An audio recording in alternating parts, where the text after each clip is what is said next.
방송에서 제공하는 투자 정보는 투자 판단에 대한 조언입니다. 방송에서 제공하는 주식의 가치, 가격 상승 및 가격 하락에 대해서는 방송사에서 보장하지 않습니다.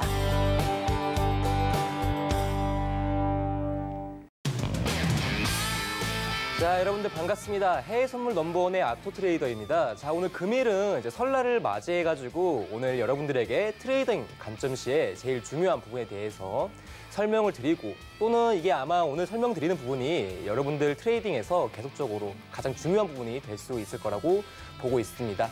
자, 오늘 강의 시작하도록 하겠습니다.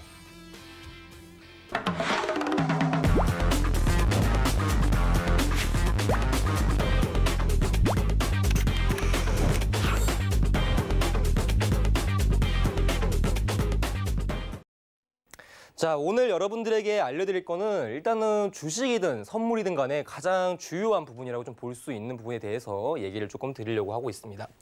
자, 진입가 청산이 여러분들이 아마 트레이딩 관점 시에 제일 중요한 덕목이 아닐까라고 생각을 하고요. 자, 일단은 내용 먼저 앞에서 보도록 할게요. 자, 해외 선물 또는 주식에서 종목에 대한 분석이 끝난 이후, 자, 기본적 분석이죠, 여러분들. 여기서 기본적 분석 같은 경우에는 간단합니다. 예를 들면은 뭔가 이제 시장에서 주요한 호재나 악재가 이제 어느 정도 이제 이해가 되고 그거에 대한 종목들에 대한 기본 분석이 끝났었을 때, 즉 상승과 하방에 대한 분석이 끝났었을 때, 자, 이러한 기점, 즉 방향성에 대한 기본 분석이 끝난 이후에 현재 어느 시점에서 들어가고 어느 시점에서에 대한 청산 지점, 어느 시점에 대한 손절 구간을 나눌 수 있는 것에 대해서 오늘 이야기하도록 하겠습니다. 자, 그러다 보니까 일단 진입이 뭔지 모르시는 분들이 있으실 것 같아서 먼저 조금 말씀을 드릴게요. 자, 포지션을 선정하는 것, 자, 진입이라고 합니다, 여러분들.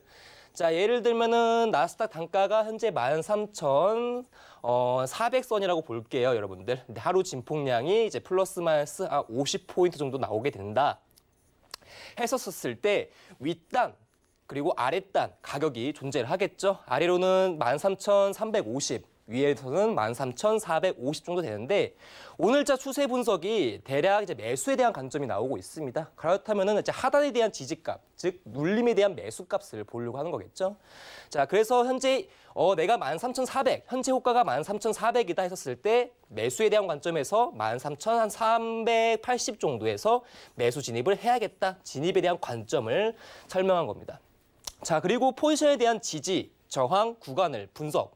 즉 청산하는 과정 또는 손실에 대한 이제 어느 정도의 가격대 선정이 이제 보시면은 자 380에 매입을 진행한 후에 가격대가 이제 올라가지 못하고 380까지 눌림이 나온 다음에 올라가지 못하고 내려오는 시점에서 즉 손실에 대한 구간이 발생했었을 경우 또는 380에서 진입을 해서 어느 정도 상승값이 이루어졌을 때 그 후 청산하는 과정을 이제 여러분들이 보시면은 지지와 저항이라고 보시면 될 것 같습니다.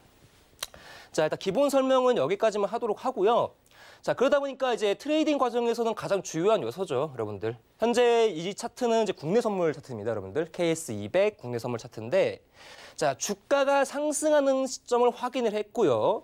자, 추후에 눌림에 대한 시점을 찾았습니다. 그 후, 자, 상승을 하고 있는 주가에서 과연 어느 지점에서 매수 진입을 하던 것이 좋을까? 자, 추세가 확인됐고 기본적인 분석에서 매수에 대한 흐름이 이루어지고 있었을 때 과연 어느 지점부터 매수에 대한 진입 포지션을 예측을 하는가?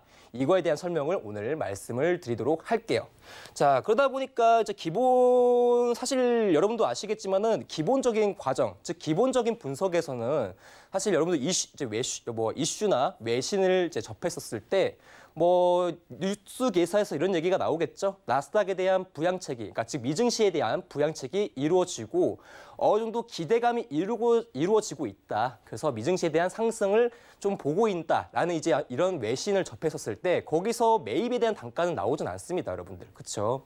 그러다 보니까 상승에 대한 부분 시점은 외신이나 이슈 또는 뉴스를 통해서 알 수는 있지만 즉 정작 우리가 트레이딩하는 과정에서는 차트를 볼 수밖에 없어요.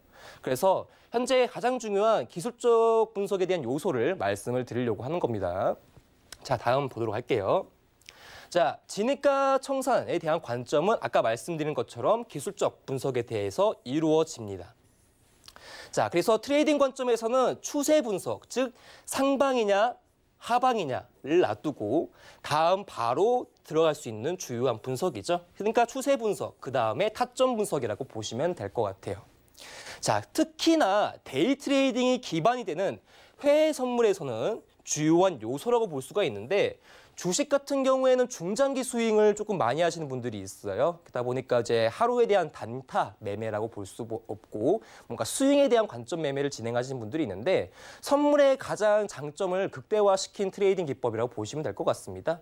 선물은 다들 아시겠지만은 하루 유동성이나 변동성이 상당히 높은 종목 중에 하나로 속합니다. 그리고 23시간 운영이 되고 있고 그에 따른 레버리지 그리고 그에 따른 양방향성이 이루어지기 때문에 사실상 기술적 분석과 해외 선물은 떨어질래야 떨어질 수가 없는 관계다라고 보시면 될 것 같아요. 자, 다음 넘어가도록 할게요. 자, 그래서 오늘 이 진입가, 청산 또는 손절 구간에 대한 그 가격대를 어떤 값으로 체크를 하냐면은 대부분 눌림목에 대한 관점에서 체크를 합니다. 과연 주가가 상승을 했어. 과연 어디까지 눌리는 시점에서 매수 단가를 볼까? 즉 눌림 이후 상승을 해주는 구간을 대부분 눌림목이라고 하거든요. 그러다 보니까 주가 분석에서 가장 기본적인 요소라고 보시면 될 것 같아요. 그래서 사전적 정의를 보게 되면 자, 눌림목은 지속적으로 주가가 상승을 하다가 한 번 내려갔다 올라가는 현상을 말합니다. 반대로 하락을 봤었을 때는 하락에 대한 시점일 때는 한 번 올라갔다가 내려가는 현상을 말하는 거예요. 그래서 눌림목에 대한 매매 원리는 자, 상승과 눌림, 상승과 눌림, 상승과 눌림으로 이루어져 있기 때문에 항상 파동형꼴로 이루어지고 있다는 관점도 중요하죠. 자, 그래서 금일 관점에서는 현재 이 눌림단에 대한 포커스를 과연 어떤 분석을 통해서 볼 수 있는지에 대한 얘기를 진행하도록 할게요. 자, 눌림목에 대한 정의는 여기까지만 하도록 하겠습니다. 자, 다음 보도록 하겠습니다. 자, 눌림목의 개념을 잡는 것이 가장 중요하고요. 눌림에 대한 분석 시 기초적인 분석 사용 방법에 대해서 이야기를 나눠보도록 할게요. 자, 첫 번째는 단순합니다, 여러분들. 자, 이동평균선에 대한 지지, 그리고 봉중심. 아마 이 부분에 대해서는 처음 들어보신 분들도 있을 거예요. 이거는 이제 두 번째 파트 때 자세하게 설명을 드리도록 하고, 자, 첫 번째로 볼 거는 자, 이동평균선에 대한 지지값, 즉 이거에 대한 분석을 먼저 설명하도록 하겠습니다. 자, 눌림목, 자, 이동평균선 분석. 자, 이동평균선은 여러분도 아시다시피 이제 5일선, 뭐 21선, 61선, 121선에 대한 관점이 항상 존재합니다. 근데 이동평균선이 과연 무엇일까? 평균 어떤 기간에 대해서 예를 들면은 5일에 대한 기간이냐, 또는 20일에 대한 기간이냐, 또는 이제 60일에 대한 기간이냐, 120일에 대한 기간이냐 이렇게 나눠지겠죠.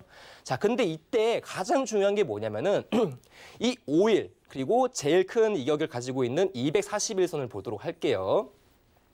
자, 단기와 장기평에 대한 배열을 통해서 이 눌림목에 대한 관점을 보는 겁니다. 자, 그림을 통해서 보시면 아시겠지만은 자, 평균적인 값을 통해서 상승을 해주고 있는 주가가 있죠.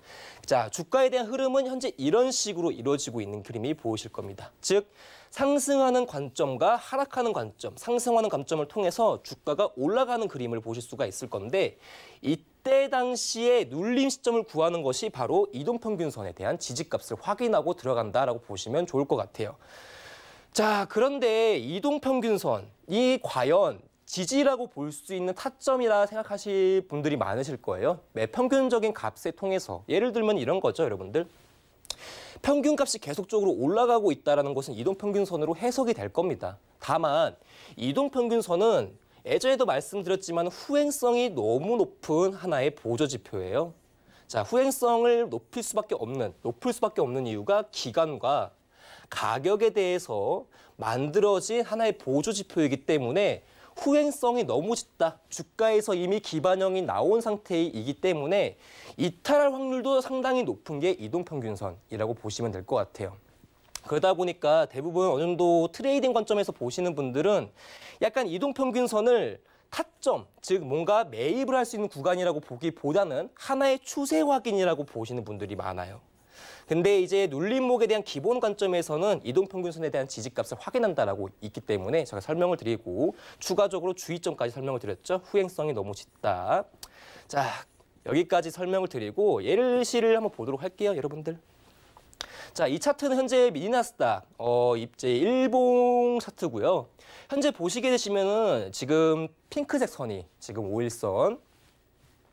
자, 그리고 21선이 현재 노란색 선이라고 보시면 될 것 같아요. 자, 현재 나스닥에 대한 주가가 5일선에 대한 지지력을 계속적으로 보여주면서 21선에 대한 흐름으로 그대로 받쳐주면서 상승을 보여주고 있습니다. 자, 수급에 대한 방향성이 21선에서 나오고 있는 거고 5일선에서 지지력을 유지를 하고 있죠. 자, 이때 눌림목에 대한 관점을 이동평균선에 대한 관점을 해석했었을 때 21선을 현재 눌림값으로 보고 있다라고 보시면 될 것 같아요. 근데 가장 좀 문제가 되는 게 뭐냐면은 21선에 대한 이탈값이 이렇게 나올 수도 있어요. 즉 눌림, 즉 꼬리 부분을 그대로 밑으로 갔다가 올라가는 형상이 나오거든요. 그러다 보니까 사실 이동평균선을 맞췄을 때 정확한 타점을 체크하기는 많이 어렵습니다. 자, 그래서 이제 제가 항상 이동평균선에 대한 분석을 했었을 때는 항상 종가 기준을 많이 둡니다, 여러분들. 그래서 혹시나 이 평을 지금까지 뭔가 하나의 타점으로 생각하신 분들은 조금 다르게 배우시는 게 좋을 것 같고요. 이동평균선은 무조건적으로 추세에 대한 확인이라고 보시면 될 것 같아요. 아니면 종가에 대한 마감이 나왔을 때 그 후에 보시는 것이 가장 중요합니다. 그래서 이동평균선은 타점보다는 추세의 관점으로 봐도 무방하다, 더 좋다라고 말씀을 드리고 싶습니다. 자, 여기까지 이제 이동평균선에 대한 눌림목 분석을 마치고요. 자, 오늘 할 것 중에서 아마 여러분들이 배우시면 가장 써먹기 좋은 하나의 눌림 타점, 즉 타점에 대한 분석에서 제가 이 분석을 많이 사용하거든요. 그러다 보니까 이 분석 꼭 지금 주요 시간이라고 생각하시고 체크하시길 바라겠습니다. 자, 중심값. 자, 예를 들면 여러분들 이거 지금 캔들이에요, 여러분들. 양봉에 대한 캔들이고 양봉에 대한 캔들, 즉 장대 양봉이든 또는 장대 음봉이든 뭔가 하나의 추세를 크게 보여주는, 즉 추세봉이 등장을 했을 때 이 캔들의 종가와 시가 라인보다 먼저 체크해야 될 게 봉중심이라고 제가 방송에서 누누이 말씀드렸거든요. 자, 추세에 대한 중심값, 즉 이 중심값은 항상 뭔가 차트라든지 주식, 선물에서는 눌림목에 대한 자리값으로 먼저 확인을 하시는 게 제일 중요해요. 즉, 이 캔들이 의미하는 게 추세가 터진 캔들이죠, 여러분들. 상승에 대한 확인이 된 캔들이에요. 상승에 대한 확인이 캔들. 자, 그러다 보니까 추세에 대한 의미가 가장 큰 캔들이라고 보시는 분들, 그 가장 큰 추세에 대한 캔들 의미 해석을 하셔도 되고, 이 캔들에서 가장 중요한 중심값을 통해서 눌림값을 찾아내는 겁니다. 그래서 예를 들면 차트에서 보게 되면 이런 그림이 많이 나오게 돼요. 자, 여러분들. 자, 현재 이 차트 같은 경우에는 항생인덱스, 자, 1월물 차트인데, 자, 예전 큰 주가에 대한 양봉이 한번 뜬 적이 있습니다, 여러분들. 자, 이거는 지금 현재 관점에서는 240분봉이라고 보시면 될 것 같고요. 자, 이 240분봉에서 항생이 그때는 약간의 수렴, 뭔가 이제 주가에 대한 움직임이 없었고 그 후에 추세가 확인이 되는 캔들이 나왔습니다. 자, 그런 다음에 이 캔들에 대한 봉중심 값을 보게 되면 29,806이라는 가격대가 나와요. 자, 그 다음에 항생이 상승을 추가적으로 실현을 했죠. 그 다음에 이제 눌림에 대한 관점이 나옵니다. 즉 하락. 어느 정도 여기 구간에서 청산과 여러 가지 물량이 정리가 한번 된 거죠. 자, 물량 정리가 한번 되게 되면서 주가가 눌리는 시점이 나오게 돼요. 그 후에 눌리는 시점에서 반등폭을 보였던 캔들 보이시나요, 여러분들? 여기 구간에서 자, 이 눌림 값에서 저점 라인대를 현재 봉중심 값에서 지지가 이루어지고 나서 상승에 대한 그림이 한 번은 이루어졌다는 겁니다. 즉, 추세에 대한 캔들이 한번 나왔었을 때 봉중심은 항상 눌림 시에 타점 역할을 한다. 즉 봉중심이라는 것은 타점, 뭔가 추세를 지지를 해주는 지지대다라고 보셔도 무방할 것 같습니다. 자, 그래서 봉중심에 대한 눌림목 분석은 여기까지만 조금 이루어질 거고요. 자, 혹시나 다른 분석, 뭐 이제 240분봉도 되지만 일본 관점에서는 더 확실하게 보여줍니다. 자, 이거는 지금 골드 차트 일봉이고요. 자, 예전 골드가 고가 라인 때 1962 라인 대를 고가점까지 올려준 다음에 추세에 대한 큰 하락세가 나왔죠. 그렇죠. 그 다음에 눌림이 계속적으로 발생을 하고 저점 라인 때까지 갱신을 해준 다음에 주가가 이때 이 캔들 중요하다 했죠, 여러분들. 장대 음봉이니까 추세에 대한 의미가 있는 거예요. 하락에 대한 추세 의미를 가진 캔들이죠. 자, 그러다 보니까 이 캔들 또한 마찬가지입니다. 자, 봉중심 라인대를 찍어서 이 캔들에 대한 봉중심이 현재 1875.3 라인대가 나옵니다. 자, 그 다음에 주가가 하락에 대한 시점이 끝나고 상승에 대한 반등이 이루어졌을 때 1875 구간에서 눌림이 나왔습니다. 여러분들도 아마 계속적인 트레이딩 관점에서 보신다면은 이 하락에 대한 관점도 확인하실 수가 있거든요. 자, 근데 봉중심을 썼을 때 하나 주의점만 설명을 드리도록 하겠습니다. 단기 분봉에서는 사실요, 써먹을 수가 없어요.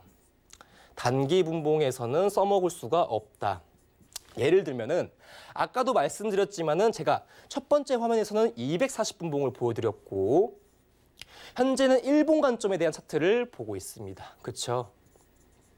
그래서 상당히 기간이 긴 캔들을 활용하시는 게 제일 좋고 막 5분봉 또는 1분봉, 막 10분봉 단위의 봉중심은 지지력을 그렇게까지 크게 구사하지 않고 있습니다, 여러분들. 그러다 보니까 지지력이 확실하게 보일 수 있는 게 240분봉과 1봉에 대한 관점. 최소 60분봉을 사용하시는 것을 권장해 드려요. 자, 단기 분봉에서는 조금 지지력이 미흡하고 또는 저항력이 조금 미흡하다 보니까 단기 분봉에서 대한 추세 확인 캔들보다는 장기 분봉에서 사용하셔라. 이 부분이 제일 중요합니다. 자, 그리고 두 번째. 자, 장대 음봉이라든지 장대 양봉이 한번 터졌습니다, 여러분들. 일본 관점에서. 근데 거래량이 조금 미흡한 부분이 있어요. 거래량이 조금 미흡한 부분이 있습니다. 자, 이때 거래량이 상당히 높은 캔들에서의 봉중심은 높은 신뢰성을 보여주고 있는데 거래량이 조금 평균보다 안 되는 장대 양봉이라든지 장대 음봉이야. 한 번은 만들어질 수가 있거든요. 이때는 조금 신뢰도가 조금 떨어지는 겁니다. 그래서 거래량에 대한 분석도 중요하다.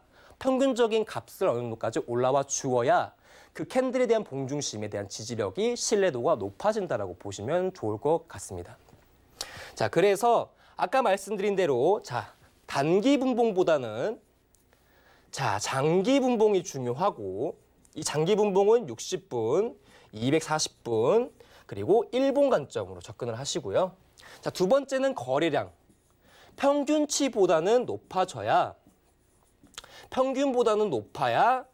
어느 정도 신뢰성이 증가한다라고 보시면 되게 좋을 것 같아요.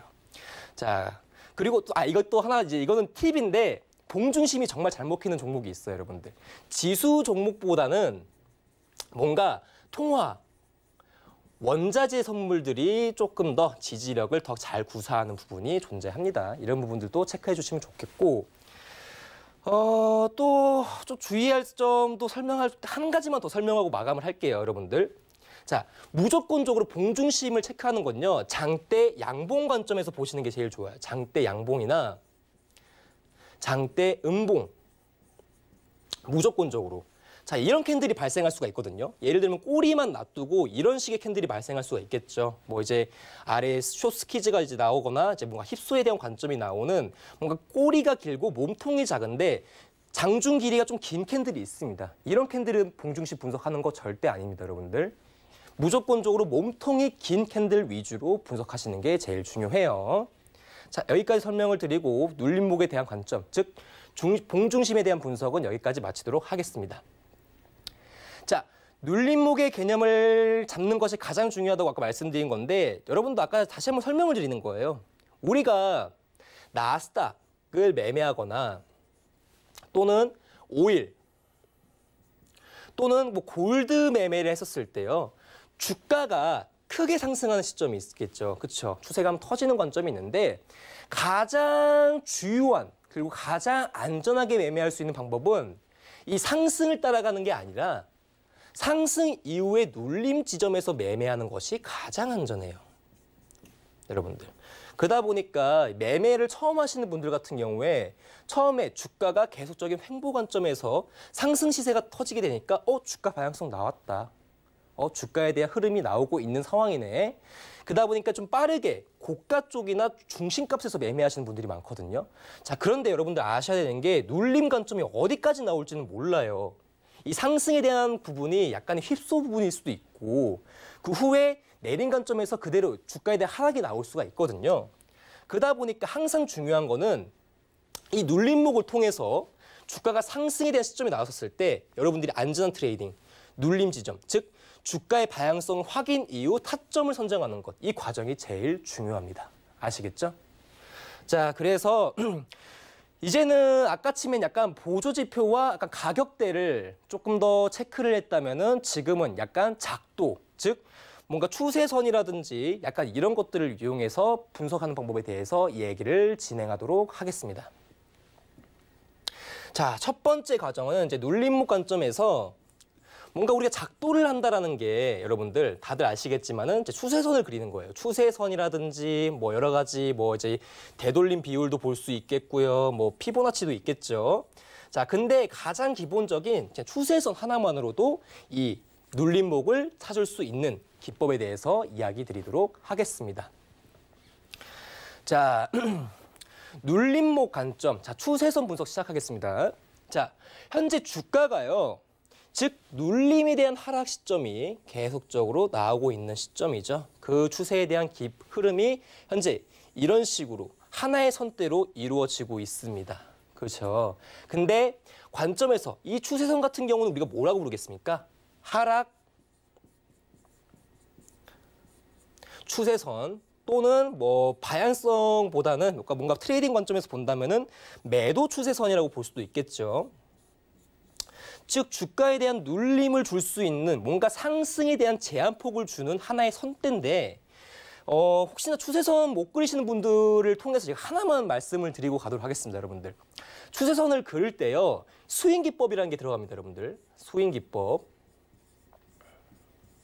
자, 이 스윙 기법이 뭔가 웅장한 단어라고 좀 생각하실 수가 있는데 간단한 거예요, 여러분들. 캔들에서 뭔가 만나는 선들 있죠. 여기 구간과 여기 구간을 쭉 그어가지고 그 다음 저항대를 체크하는 게 이제 추세선 기법인데 이 스윙 기법에서 이 연결하는 구간을 현재 이런 관점으로 보시는 게 제일 좋아요. 자, 캔들이 무조건적으로 꼬리가 있겠죠. 자, 무조건적으로 고점 라인대가 낮아지고 저점 라인대가 하락하는, 즉 저점에 대한 갱신이 3번, 그리고 고점에 대한 갱신이 이루어지지 않는 캔들이 3번이 나와준 구간이 이때가 스윙 하이 구간이라고 보시면 될 것 같습니다. 하이. 자, 반대로 상승하는 캔들에서 자, 고점은 높아지고 자, 저점은 낮아지는 구간을 우리가 스윙 로우라고 해요. 자, 그렇다면은 추세선은 과연 이 구간에서 어디서 긋는가? 하이 구간과 로우 구간을 통해서 그으면 됩니다. 즉 여기서도 하이가 한번 이루어졌고 그 다음 구간에서 하이가 이루어진다면 이 구간대를 통해서 긋는 거예요. 그 다음에 쭉 오른쪽으로 연결선상을 통해서 추세선을 긋는 겁니다. 자, 반대로 스윙 로우가 그려진다면 로우 지점마다 연결하게 되겠죠. 다 보니까 스윙 추세선 그리는 거가 그렇게까지 어려운 관점은 아니에요, 여러분들. 뭔가 캔들에 대한 분석이라든지 이런 게 들어가는 게 아니라 단순하게 3캔들 이상 고점이 낮아지고 있는가 또는 저점이 낮아지고 있는가, 저점이 높아지고 있는가, 그러니까 이런 것들에 대한 분석을 들어가시면 될 것 같습니다. 자, 아무튼 자, 이러한 추세선을 그었었을 때 주가가 자, 이 추세선대를 벗어나는 경우가 있어요. 그렇죠? 근데 아까 우리가 이제 눌림목에 대한 구조가 지금 현재 하락에서 상단에 대한 추세선을 돌파가 나왔기 때문에 매도 관점에서 이제 매수 관점으로 바뀐 거겠죠, 여러분들. 그렇죠? 즉 눌림목에 대한 분석 중에서 추세선 분석은요. 이제 타점도 볼 수 있을 뿐더러 첫 번째는 추세가 끝났는지에 대한 부분도 알 수가 있습니다. 단기 추세냐, 뭐 이제 분봉마다 다르겠죠. 일봉에 대한 관점이냐, 뭐 분봉 60분봉에 대한 관점이냐, 240분봉에 대한 관점이냐 했었을 때 뭐 단기, 중기, 장기로 넘어갑니다. 자, 근데 이때는요, 이 눌림목도 눌림목이지만은 뭔가 하나의 돌파 관점을 보는 거예요. 그래서 이때 추세선이요, 한번 쭉 눌림이 나왔었을 때 이때 매수 타임이라고 볼 수도 있는 겁니다. 근데 왜 이게 눌림목일까라고 보는데, 어떻게 보게 되면은 1차 파동이 지금 다시 한번 이루어지고 있는 거죠. 그러다 보니까 돌파 시점에서에 대한 단기적인 반등 그림에서 우리가 눌림목이라고 보는 거예요. 그래서 추세선 분석에서 돌파 관점은 어떻게 보게 되면은 이제 상승에 대한 확신한 추세가 이루어질 것이다, 또는 하락에 대한 추세가 이어질 것이다 라는 방향성 체크도 중요하지만은 첫 번째 타점을 먼저 확보하기에는 가장 좋은 지점이라는 거죠. 즉 아까 아침에 오늘 우리가 배우는 현재 지금 강의 시간이 청산과 진입이라고 말씀을 드렸잖아요. 그러다 보니까 그거 아까 아침에 눌림목과 지금 현재는 진입에 대한 관점, 즉 돌파에 대한 관점도 설명을 드리려고 제가 이 추세선에 대해서 얘기를 가져온 겁니다. 자, 그럼 주가에 대한 부분에서 현재 이런 관점이 나올 수가 있는 거겠죠. 자, 나스닥 차트예요. 나스닥 차트고 현재 예전 고가 라인 때, 스윙 구간대를 연결하다 보니까 이런 식으로 하향에 대한 하락 추세가 계속적으로 연이어졌습니다. 보이시죠?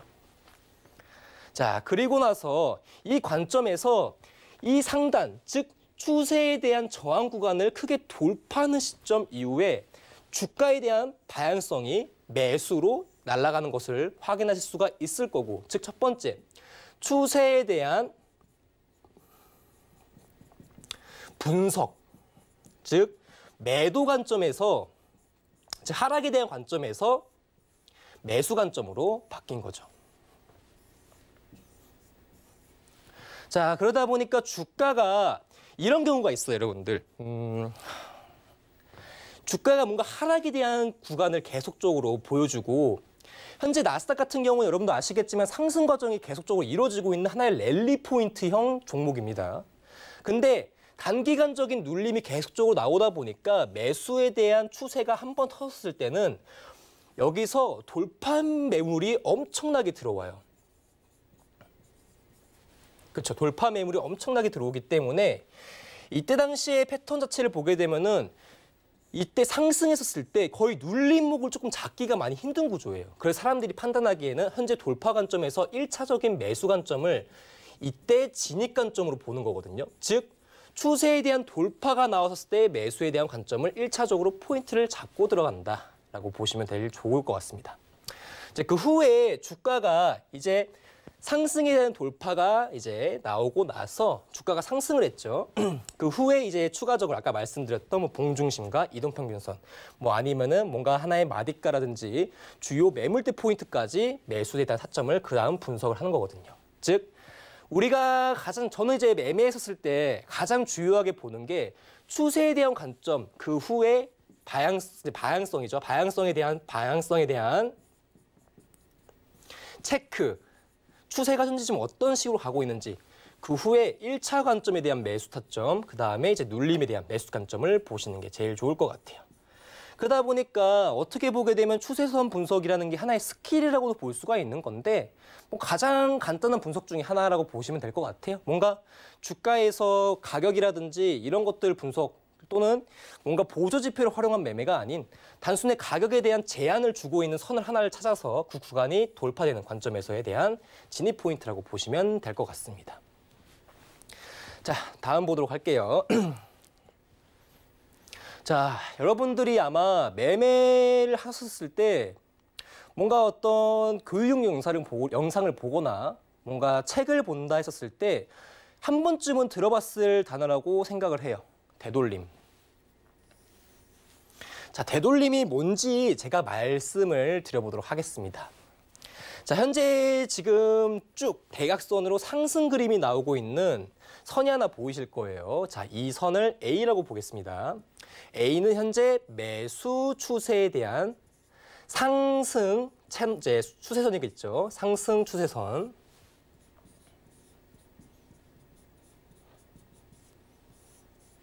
자, 그러다 보니까 이 추세를 현재 주가가 이 추세선에 따라서 상승에 대한 파동이 나오고 있는 상황에서 이때 이탈에 대한 관점이 나왔어요.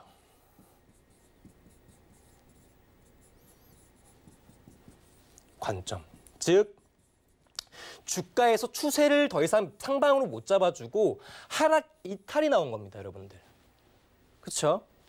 자, 그러다 보니까 이때 관점에서 뭐 여기서 매도에 대한 돌파 매도 관점도 볼 수 있겠지만 주가가 고가 쪽에서 저가까지 확인을 했었을 때 이 예전 추세선을 통해서 되돌림 시점을 볼 수가 있는 거예요. 즉, 예전에는 이 A라는 선이 뭔가 매수에 대한 관점에서 추세를 지지해주는 하나의 선이었다면은 이탈 이후에 주가가 예전 선까지 올라오게 되면은 매도에 대한 변곡선도 된다는 소리입니다.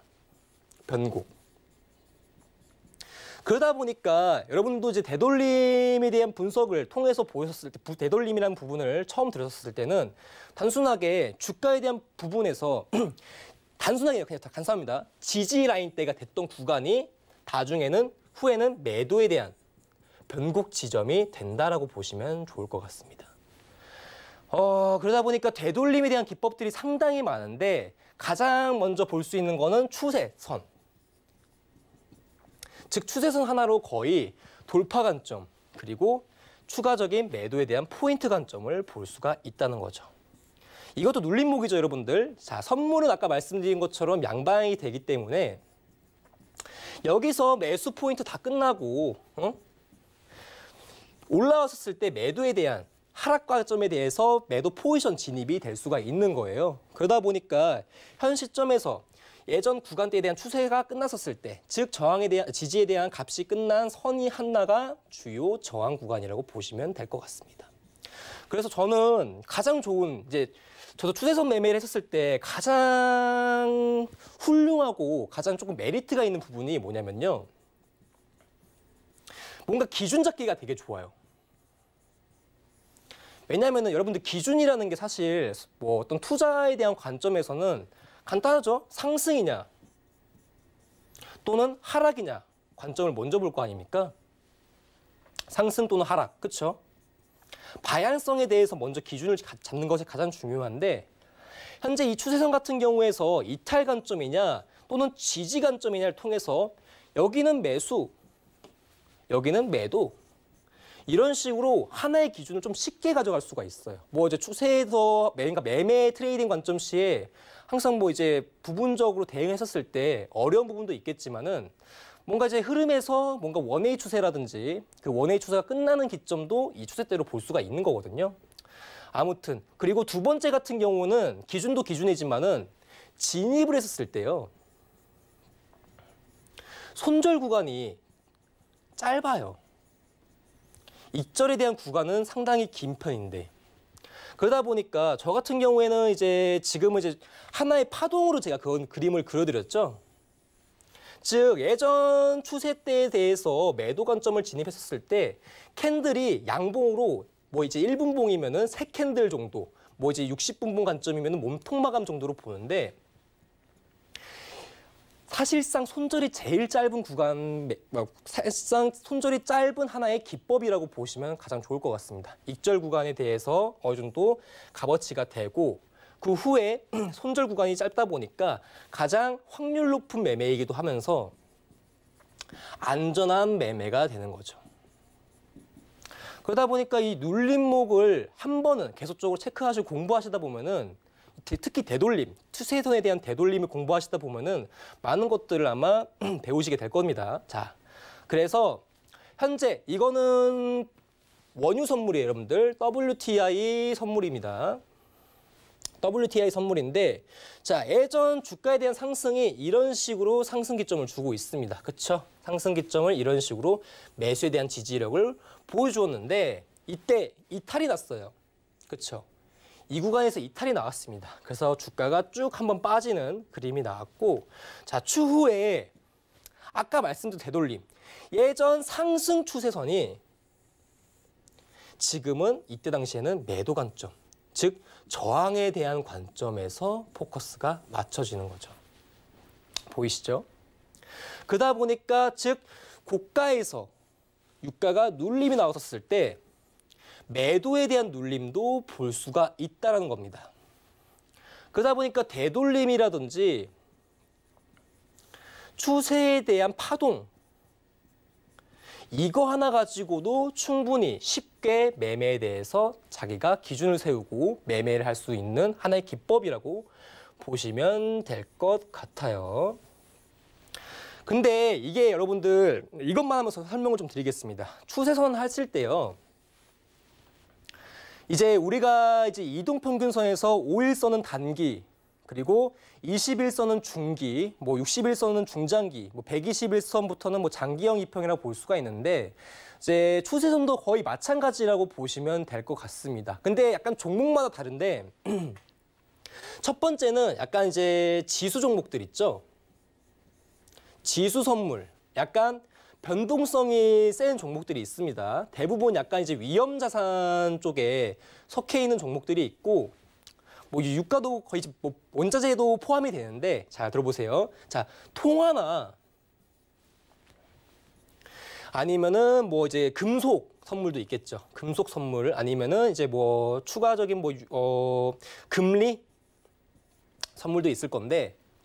일단은 종목에서 추세선을 구할 때 이렇게 나누는 겁니다. 그래서 이 추세선을 구할 때 지수에서에 대한 단기, 그리고 이제 주요 종목들, 이제 아까 말씀드린 통화, 유로 FX나 뭐 골드나 뭐 미국채 10년 만기 국제 선물이 있겠죠. 얘들에 대해서 단기 구간과 중기 구간과 장기 추세선이 다 달라요, 여러분들. 자. 이평선이래. 추세선을 구할 때 분봉마다 조금 다르게 나오는데 지수 선물 같은 경우는요. 5분봉 기준으로도 볼 수가 있고 1분봉 기준으로도 추세선이 항상 그어지거든요. 워낙에 이제 미증시라든지 항생 같은 경우에는 오전장에 가장 좀 빠른 종목이다 보니까 변동성이 높은 지수 선물들은 단기 추세선을 그을 때 대부분 5분봉과 1분봉 관점으로 보고 중기 관점에서는 이제 30분봉 또는 이제 15분봉 기준으로 보고요. 장기 관점에서는 이제 뭐 1봉도 될 수 있겠지만은 60분봉 기준으로 먼저 봅니다. 그렇죠? 자, 그래서 한 번 더 설명을 드릴게요. 지수에서 나스닥이라고 예를 들면은 나스닥의 상승 추세선을 단기로 그을 때는 1분봉, 5분봉, 그리고 중기 관점에서는 자 15분봉부터 60분봉이 될 수가 있고, 죄송합니다. 15분봉에서 30분봉. 자 장기 관점에서는 뭐 이제 당연히 1분 관점도 될 수는 있겠지만은 60분봉부터를 장기 관점이라고 봅니다. 자 추가적으로 이제 아까 말씀드렸던 통화, 골드, 뭐 이제 금속 부분, 그리고 이제 원자재격 선물에서 전 유가나 봐요. 근데 얘도 위험 자산군으로 좀 포함이 돼 있어가지고 아까 지수 관점에서 좀 대응을 해야 되는데 유가는 현재 조금 이제 유동성이 조금 낮아진 종목이다 보니까 현재 평가를 했을 때 자 유로 FX나 골드나 오일은 이렇게 보시면 될 것 같아요. 자 단기 관점은요 최소 5분봉이에요. 1분봉으로 볼 수가 없습니다. 5분봉에서 대략 15분봉 정도가 단기 관점이고 중기 관점은 무조건적으로 60분봉이에요. 그리고 장기 관점은요. 아까 나스닥 같은 경우에는 똑같이 말씀드렸던 것처럼 1분 관점도 들어가지만은 이 최소 분봉에서는 240분봉 기준으로 보시는 게 제일 중요합니다. 자, 그래서 현재 추세선에 대한 장기, 단기, 저 같은 경우에는 이런 식으로 봐요. 나스닥은 이제 1분봉, 5분봉. 그리고 뭐 그다음에 15분봉, 30분봉, 그다음에 60분봉, 1봉 이런 관점 보고 반대로 통화나 골드, 오일 약간 이제 이런 종목들 같은 경우에는 최소 5분봉이 이상이 되는 게 단기 관점. 그 후에 이제 60분봉이나 240분봉 순으로 봅니다. 그러다 보니까 지금 이 경원유 선물 같은 경우에는 15분봉이다 보니까 한 단기에서 중기 관점을 좀 볼 수가 있는 하나의 추세선이겠죠. 자, 넘어가도록 하고, 자, 되돌림에 대한 응용 패턴이 하나 있는데 여러분들 아마 헤드앤숄더 패턴이라든지 역헤드앤숄더 패턴이라고 아마 들어보셨을 겁니다. 그렇죠? 헤드앤숄더 패턴이라든지 역헤드앤숄더에 대한 부분을 들었었을 건데 이 헤드앤숄더 같은 경우에는 주가가 상승 시점에서 하락 전환을 하는 패턴이라고 보시는 분들이 많을 거예요. 상승 과정에서 하락 과정으로. 자, 역헤드앤숄더는 뭐냐면은 이런 식으로.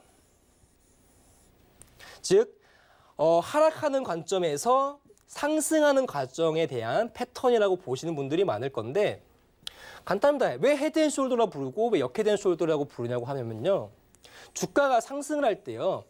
이런 식으로 하락 과정 가져갔었을 때 위쪽을 왼쪽 어깨, 이쪽을 머리, 이쪽을 오른쪽 어깨라고 합니다. 그렇죠? 자, 반대로 역헤드앤숄더는 이걸 리버스한 거예요, 여러분들. 반대 과정으로 이런 식으로. 그래서 왼쪽 어깨, 머리, 오른쪽 어깨.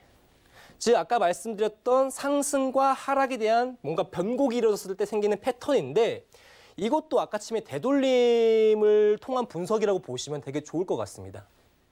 뒷장에 하나 있는 제가 이제 준비를 해놨는데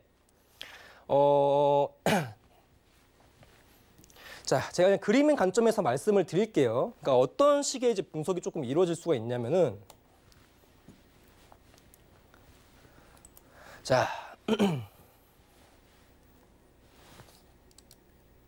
자, 여기서 보시면은 응용인데 아까침에도 제가 주가 관점에서 뭔가 상승을 하는 주가에서 이런 식으로 추세선이 잡히잖아요. 그때 이후에 주가가 무너지고 나서 이런 식으로 되돌림이 나온다고 제가 얘기를 했습니다. 추세선이 현재 이런 매도 관점을 통해서, 변곡에 대한 관점을 통해서. 자, 근데 보시면은 이것도 현재 헤드앤숄더 패턴이거든요. 즉, 왼쪽 어깨, 그리고 머리, 그리고 오른쪽 어깨를 통해서 주가에 대한 변곡 지점, 즉 주가에 대한 하락이 이런 식으로 이루어진다. 즉 헤드앤숄더 패턴과 역헤드앤숄더 패턴은요. 리버스 그 약간 되돌림에서 나온 하나의 패턴 기법이라고 보시면 좋을 것 같아요. 그래서 여러분들이 저도 옛날에 이랬거든요. 뭔가 패턴 같은 거를 공부를 했었을 때 그림으로 좀 많이 외웠었어요. 그림. 그러니까 예를 들면은 뭐 예를 아시는 뭐 적산병이라든지 뭐 캔들 패턴도 있을 거고 뭔가 하나의 주가가 보여주는 그 그림에서 뭐 예를 들면 페그넌트 패턴이라든지 삼각수렴 즉 트라이앵글 패턴에서 뭔가 그림으로 외우셨을 거예요. 그 후에 어떤 결과물이 나오는구나. 그 결과물을 통해서 주가에 대한 상승이라든지 하락이라든지 이런 것들을 약간 외웠을 겁니다. 그렇죠? 이런 패턴이 나오게 되면은 이런 식으로 상승과 하락에 대한 전환이 이루어질 것이다. 근데 제일 중요한 거는 여러분들 개념이 제일 중요해요. 그렇죠? 왜 헤드앤숄더 패턴이 이루어지면은 왜 하락하는 거지? 즉 주가에 대한 추세선을 그때 아마 공부를 안 하셨을 겁니다. 이런 식으로. 이런 식으로 되돌림이 나오는 관점이 오른쪽 어깨구나. 즉 옛날 지지를 해줬던 구간이 저항 구간이 된 거구나. 약간 이렇게 외우시는 게 제일 중요해요. 그러다 보니까 여러분들이 뭔가 캔들 패턴 또는 뭔가 주가에 대한 패턴을 뭔가 공부하셨을 때는 대부분 외우는 식으로 하였을 겁니다. 근데 이렇게 뭔가 배우게 되면요. 실전에서 쓰기가 많이 어려워요. 항상 중요한 거는 개념을 먼저 체크를 하시고 그 개념에 대해서 주가에서 어떻게 이루어지는지 응용을 하시는 게 제일 중요한데 이 개념을 외우기보다는요. 이해를 하시는 게 제일 중요해요. 그래서 현재 왜 헤드앤숄더 패턴과 역헤드앤숄더 패턴이 이런 식으로 이루어지는가에 대해서 얘기를 좀 드린 거고요. 자, 현재는 이제 눌림 매매에 대한 이제 다양한 해석이 존재합니다. 항상 여러분들. 자, 주가가 상승 또는 하락을 했었을 때 눌림에 대한 포인트, 상승했을 때는 눌림에 대한 포인트, 이 구간을 가지고 많은 분석들을 해요, 여러분들. 제가 예전에 기술적 분석에서 궁극적인 하나의 방향성이 뭐였냐면은 기술적 분석에서 궁극적인 결과물은 항상 추세에 대한 발견이었거든요. 근데 트레이딩 관점에서는 두 번째 과정이 더 중요하다고 생각을 해요. 그래, 추세는 나왔어. 즉, 어느 시점에서 매입 감점을 보고 어느 시점에서 지지와 저항 구간을 체크할 것인가. 이게 더 중요하거든요. 그래서 제가 여기서 써드린 말 그대로 가격에 대한 분석, 그쵸 여러분들? 뭔가 이제 아까 말씀드렸던 봉중심에 대한 분석도 여기서 들어갈 수가 있는 거고, 자 보조지표에 대한 해석, 예를 들면은 이동평균선을 볼 수가 있는 거고, 아니면은 뭐 일목균형표라든지 여러 가지 보조지표를 통해서 눌림 시점을 구할 수가 있는 거고, 또는 아까같이 말씀드렸던 추세선에 대한 해석, 뭐 이제 추세선을 긋고 그 구간에 대한 지지라든지 반대로 이탈 과정, 반대로 되돌림, 이런 것들에 대한 해석이 이루어질 수가 있는 거겠죠. 즉 눌림목에 대한 분석에는 여러 가지가 존재를 합니다. 그렇죠? 뭔가 어떤 가격대를 체크를 했을 때 여러 가지 방법을 찾으려고 하는데, 근데 다양한 방법들이 있죠, 여러분들. 근데 이런 방법들에 대해서 뭔가 구해졌을 때 틀린 건 전혀 없어요. 다만 그 구간에 대한 지지가 뭔가 좀 더 잘 이루어지냐, 그 구간에서 이익 실현이 되냐, 손실 실현이 되냐. 그러니까 이런 것들을 통해서 우리가 이제 매매에 대한 타점들에 대해서 보완하는 거거든요. 다 그러다 보니까 눌림목 분석, 즉 주가에 대한 진입 시점에 대해서 궁극적인 분석은 없습니다, 여러분들. 즉 왕도가 없어요. 확실한 하나의 방법 자체가 없기 때문에 여러분들이 뭔가 하나의 분석, 즉 기술적 분석을 통해서 여러 가지 관점에서 해석을 하는 거예요. 그러니까 가장 좋은 건 이런 거죠.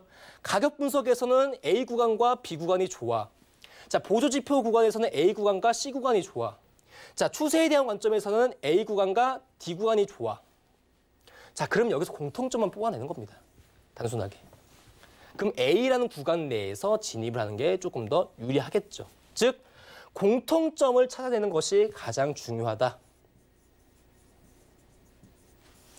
즉, 해석이 복잡해지는 건 복잡해질 수 있긴 한데, 관점에서 계속적으로 여러분들이 반복 훈련하게 되시면은 이런 공통점인 A라는, 즉 주요 맥점들을 찾아내실 수가 있을 거예요. 자, 오늘 강의는 여기까지만 진행을 하도록 하고요.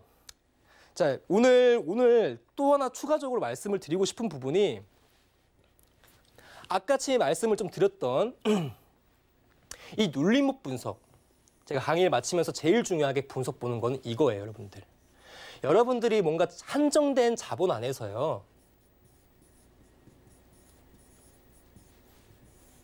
한정된 자본 안에서 안정적으로 수익을 실현을 하고 자기의 자본을 계속적으로 키워가는 과정에서는요, 특히 선물 시장에서는 여러분도 아시겠지만 수익 관점은 좀 보기가 많이 어려운 종목입니다. 그러니까 뭔가 약간 조금 길게 가져간다고 하죠. 중장기 매매에 대한 관점이 많이 어려운데, 그러다 보니까 사람들이 데이 트레이딩 관점을 많이 이용을 해요.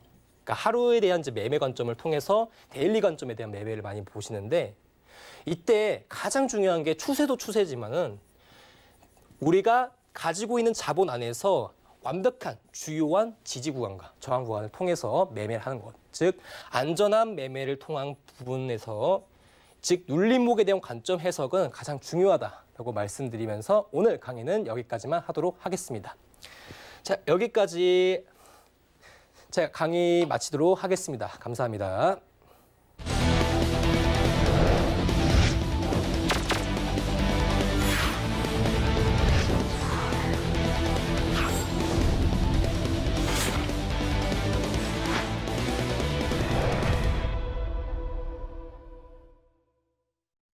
자, 여러분들과 오늘 이렇게 1시간 주요한 강의와 그리고 제가 말씀드렸던 매매 관점 시에서 가장 유용하게 써먹을 수 있는 부분을 이제 1시간을 통해서 얘기를 드렸습니다. 자, 여러분들도 항상 매일 성투하시는 날이 되셨으면 좋겠고, 자, 금일 여기까지만 마치도록 할게요. 자, 다들 설날 잘 보내시고 지금까지 아토마스터였습니다. 감사합니다.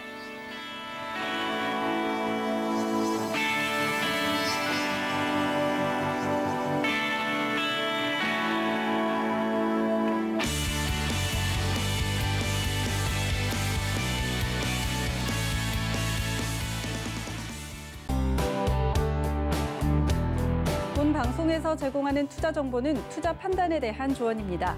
방송에서 제공하는 주식의 가치, 가격 상승 및 가격 하락에 대해서는 방송사에서 보장하지 않습니다.